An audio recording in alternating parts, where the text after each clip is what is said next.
11 September 1999 সাল বিজ্ঞানীরা একটি অ্যাস্টেরয়েড আবিষ্কার করেন এবং এর আবিষ্কারের পর থেকেই বিজ্ঞানীরা মারাত্মক চিন্তায় রয়েছেন। তার কারণ এটি একটি এমন অ্যাস্টেরয়েড যার পৃথিবীর সঙ্গে ধাক্কা লাগার মারাত্মক চান্স রয়েছে অন্যান্য অ্যাস্টেরয়েডের তুলনায়, এবং মনে করা হচ্ছে আগামী 24 সেপ্টেম্বর 2182 সাল এই অ্যাস্টেরয়েড পৃথিবীর বুকে মারাত্মকভাবে আঘাত আনতে পারে। তো কি এই অ্যাস্টেরয়েড, এর নাম কি এবং এর সম্পর্কে ইন ডিটেলস আমরা আজকের ভিডিওতে জেনে নেব। তো আপনারা দেখছেন জিও কসমস চ্যানেল, তো প্লিজ সাবস্ক্রাইব মাই চ্যানেল। তো এটির নাম হলো বেনু এবং এটি একটি বি টাইপের অ্যাস্টেরয়েড, যেটিকে বিজ্ঞানীরা নিয়ার আর্থ অ্যাস্টেরয়েড বলে আখ্যায়িত করেছেন এবং এটি পোটেন্সিয়ালি হ্যাজার্ডাস বলে ঘোষিত হয়েছে।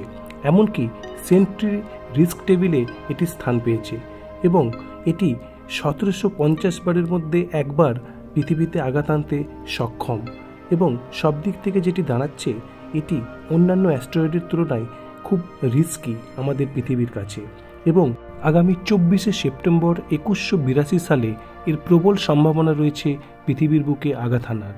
তো এটি একটি বি টাইপ অ্যাস্টেরয়েড এবং এটি কার্বনেসিয়াস অ্যাস্টেরয়েড, অর্থাৎ এখানে কার্বনের পরিমাণ অনেক বেশি এবং এটির গড় ডায়ামিটার 490 মিটার।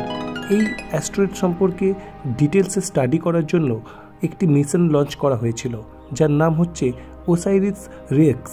এটি একটি স্পেসক্রাফট যেটি 2016 সালে লঞ্চ করা হয়েছিল এবং এটি 2018 সালে এই বেনু অ্যাস্টেরয়েডের কাছে পৌঁছে গিয়েছিল এবং এই সম্পর্কে তথ্য কালেকশন করতে শুরু করেছিল, এবং অক্টোবর 2020 সালে এটি বেনু অ্যাস্টেরয়েডের নাইটেঙ্গেল স্পটে টাচ করে এবং সেখান থেকে স্যাম্পল কালেক্ট করে, এবং এটি ট্যাগসাম অর্থাৎ touch and go sample acquisition mechanism, এটি একটি রোবোটিক হ্যান্ডের মতো, যেটি যে অ্যাস্টেরয়েডে টাচ করবে এবং সেখান থেকে স্যাম্পল কালেক্ট করবে, এবং মাত্র কয়েক সেকেন্ডের মধ্যে এই প্রসেসটা কমপ্লিট হয়েছিল।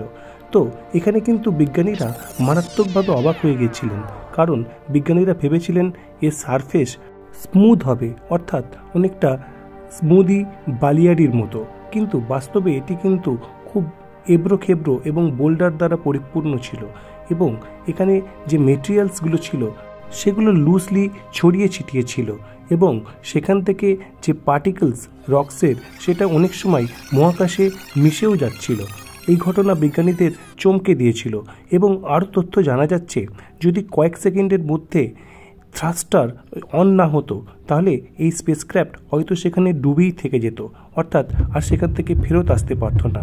এই ধরনের ইম্পর্টেন্ট কিছু তথ্য সংগ্রহ করেছিল আমাদের এই যে ওসাইরিস রেক্স, এবং এটি আলটিমেটলি সেপ্টেম্বর 2023 সালে পৃথিবীতে ফেরত আসে, এবং এই স্যাম্পেল বিজ্ঞানীদের কাছে মারাত্মক ইম্পর্টেন্ট, কারণ মনে করা হয় বেনুর বর্তমানে যে রক্স মিনারেলস যেগুলো রয়েছে এবং তার যে কেমিক্যাল কম্পোজিশন সেটা সৌর সিস্টেম বা সোলার সিস্টেম তৈরির 10 মিলিয়ন বছরের মধ্যেই তৈরি হয়ে গেছিল, অর্থাৎ এখানের মধ্যে কোনো অর্গানিক মলিকিউলস পাওয়া যেতে পারে যেটা পৃথিবীতে প্রাণের একদম সৃষ্টির প্রাথমিক লগ্নে ছিল, অর্থাৎ সেই সম্পর্কে ধারণা পাওয়া যেতে পারে।